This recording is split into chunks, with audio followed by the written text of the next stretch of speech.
में आओ, होश में आओ, होश में आओ। ट्रांसपोर्ट विभाग होश में आओ, होश में आओ, होश में आओ। टैक्सी प्रधान जिंदाबाद दो, टैक्सी प्रधान जिंदाबाद, जिंदाबाद, जिंदाबाद। दीजिए सर, मैं राजेंद्र ठाकुर, टैक्सी यूनियन का chairman all Himachal commercial joint action committee.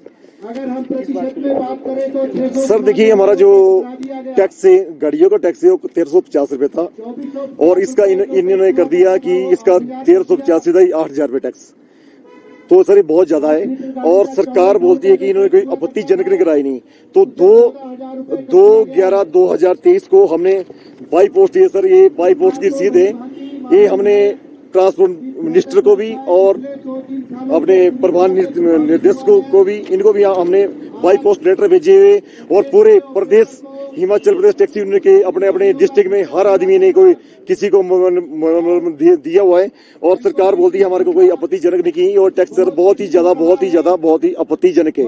और सबसे बड़ी बात है सर, हमारे जो टैक्सी टूरिज्म से जुड़े लोग हैं पूरे हिमाचल प्रदेश में, पहले ही कोरोना काल में खत्म हुआ सर, 2020 और 21 में कोई काम धंधा नहीं किया नहीं और हमारे लोगों ने, मैक्सिमम लोगों ने मतलब आत्महत्या तक की। तो हम सरकार को यही कहना चाहते हैं कि जो टैक्स है हमारे गाड़ी वालों का, जो 1350 टैक्स है, उसको देने की सहमति नहीं है। 8000 कहां से देंगे सर? और बहुत ही ज्यादा टैक्स है। और सरकार की अगर यही रवैया रहा तो अगर सरकार ने टैक्स वापस लिया तो हमारे को 1-2 दिन के अंदर चक्का जाम और धरना प्रदर्शन करने को मजबूर हो जाएंगे सर। आप बात करने जाएंगे सरकार के साथ, वार्तालाप हुआ है, किसी अधिकारी के साथ वार्तालाप हुआ है?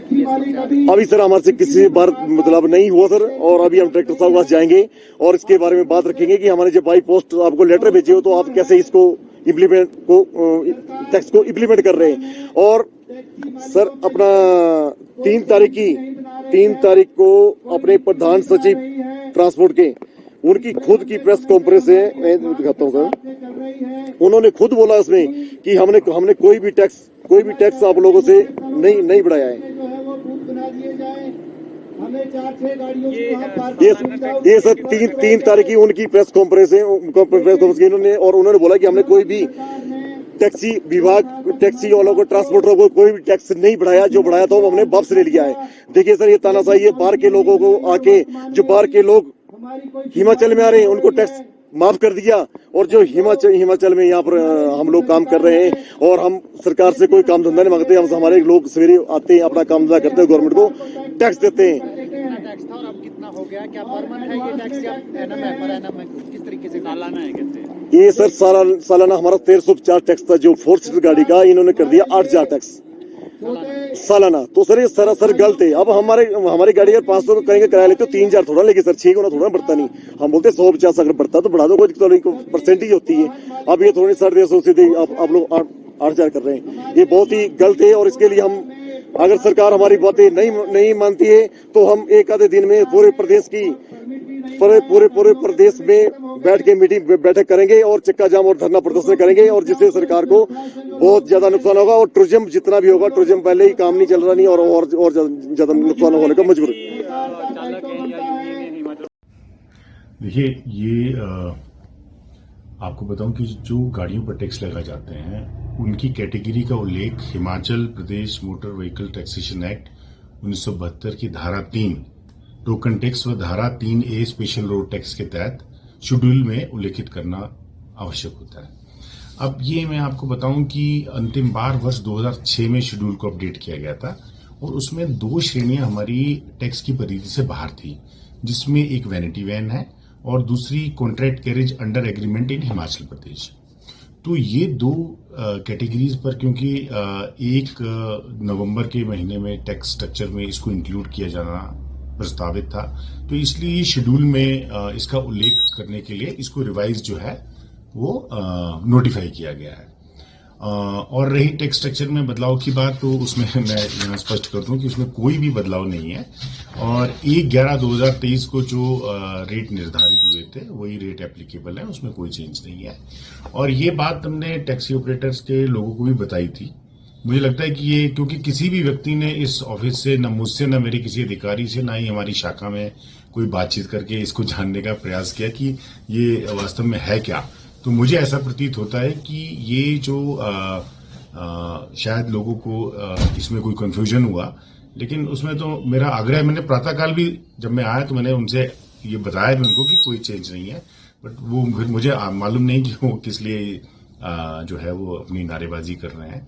मैंने उनसे इस चीज का आग्रह करके उनको बता भी दिया है और ये क्लैरिटी उनको दे दी गई है। तो क्या सर आपको लगता है कि कंफ्यूजन की स्थिति बन गई है कहीं से, इस वजह से ये प्रोटेस्ट? बिल्कुल कंफ्यूजन। देखिए हम देखिए, एक तो सबसे इम्पोर्टेंट चीज है कि बिल्कुल ये क्लैरिटी कि यदि और ये टैक्सी ऑपरेटर्स कोई और भी जो ट्रांसपोर्टर्स हैं तो ये तो उनका अपना विभाग है, तो कम से कम निदेशक से या हमारे एडिशनल कमिश्नर से, सेक्रेटरी ट्रांसपोर्ट अथॉरिटी से, किसी से भी बैठकर बात तो करें। किसी भी व्यक्ति ने इस संदर्भ में हमसे, ना मेरे अधिकारियों से, ना मेरे ऑफिस में किसी से कोई संपर्क नहीं किया।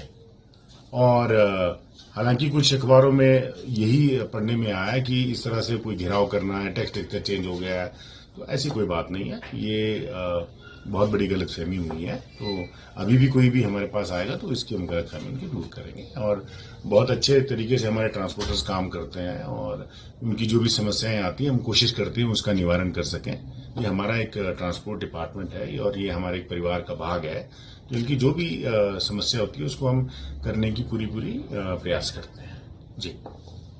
और फिक्र हमेशा मेरे साथ रहता है। भूषण ज्वेलर्स, अनमोल रिश्तों के लिए। यार रितु, आज शॉपिंग करते हैं, पर कहाँ से करेंगे? मुकेश ट्रेडिंग कॉर्पोरेशन में वैरायटी इतनी कि तुम्हारा दिल झूम उठेगा। लेकिन ये कहाँ पर है? ये है मेन बाजार कुनिहार में, सब एक ही छत के नीचे।